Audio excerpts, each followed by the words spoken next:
You're listening to Elder Myths and Shadows, where forgotten tales breathe again. Britain is layered with memory. Not just recorded history, but lived history.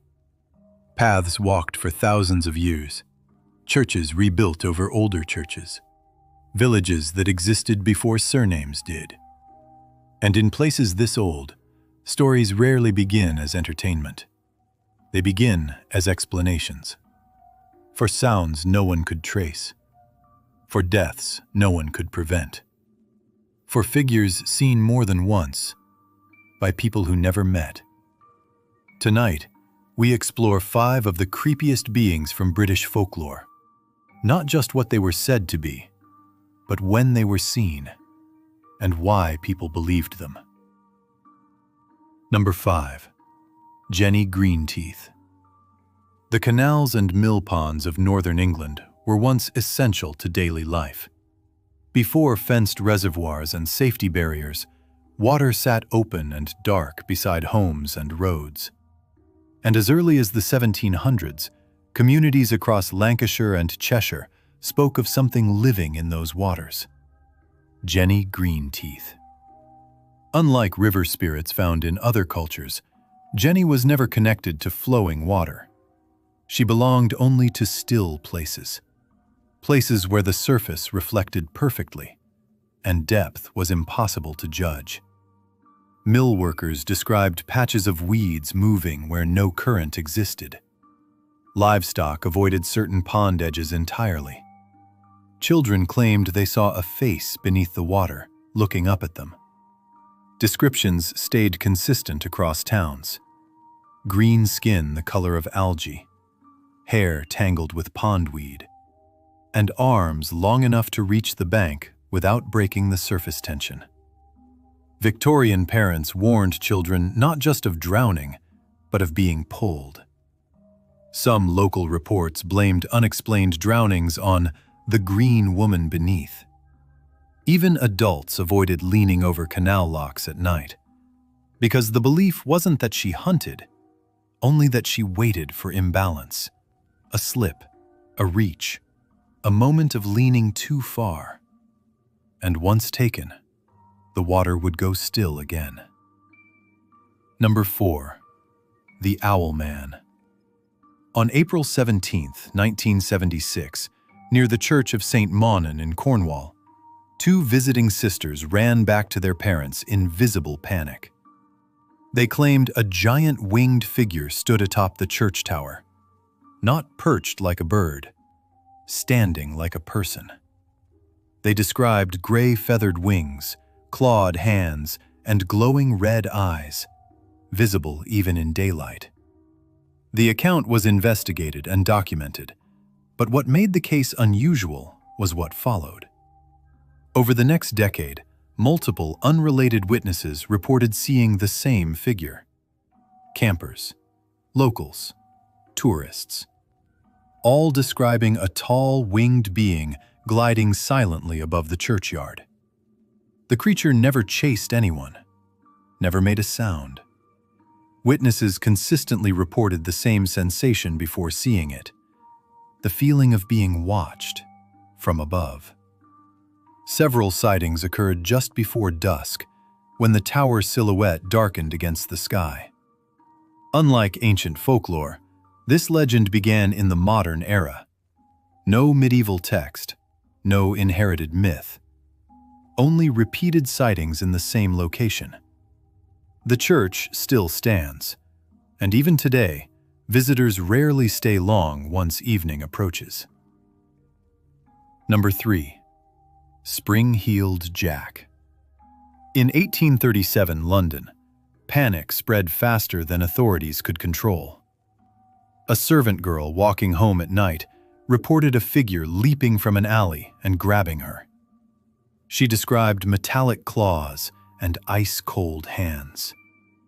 Days later, another woman was attacked, then another. Soon, newspapers across England carried reports of a tall figure capable of jumping impossible heights, clearing walls and rooftops effortlessly. Witnesses described glowing eyes and a dark cloak, Some claimed he exhaled blue flame. Police attempted patrols and traps. Suspects were accused, including nobles, but none matched the sightings. What terrified Victorians most was consistency. The same figure appeared across multiple cities for decades. Too physical to be a ghost, too inhuman to be a man.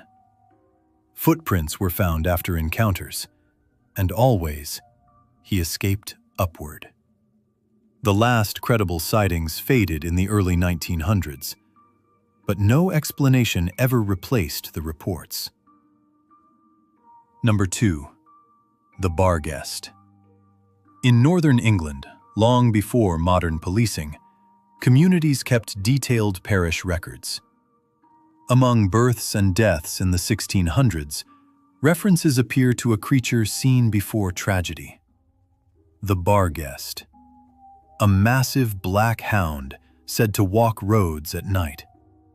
Witnesses described hearing heavy footsteps behind them, matching their pace exactly, but seeing nothing when they turned. Others reported a huge dog with burning eyes blocking narrow paths between villages. It never attacked, it only appeared, and remained until the witness retreated. In York, legend held that when the Barghest was seen near the gates, death soon followed in the town. Families recorded sightings the night before relatives died unexpectedly. Unlike monsters, the Barghest did not hunt. It announced. And what it announced could not be avoided. Hey there! If you are enjoying this video, please consider subscribing. It's a small click for you, but means the world to me. Also, leave a comment of what topic you'd like to see next. Thank you. Now back to the video. Number 1. Black Shuck. On August 4th, 1577, during a violent thunderstorm, people gathered inside Holy Trinity Church in Blythburgh, Suffolk. According to multiple written accounts from the time, the church doors burst open mid-service. A huge black dog ran through the aisle. Witnesses described thunder striking simultaneously and the air turning hot. 2 people died instantly. The animal vanished before anyone could react. Burned claw marks were later recorded on the church door, marks that still exist today. From that point forward, reports spread across Norfolk and Suffolk of a gigantic black hound seen along coast roads and graveyards.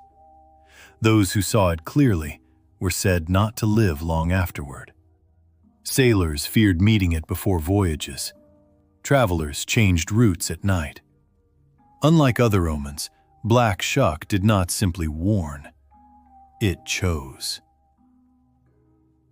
Across Britain, these stories persisted not because they were written, but because they were repeated, in the same places, across centuries, by people who believed what they saw needed explaining. Whether warnings, misidentifications, or something else entirely, some legends remain tied to the land itself, waiting where they were first described. Thank you for listening. Please like and subscribe. Comment what topic you'd like to see next. Another whisper awaits, if you dare.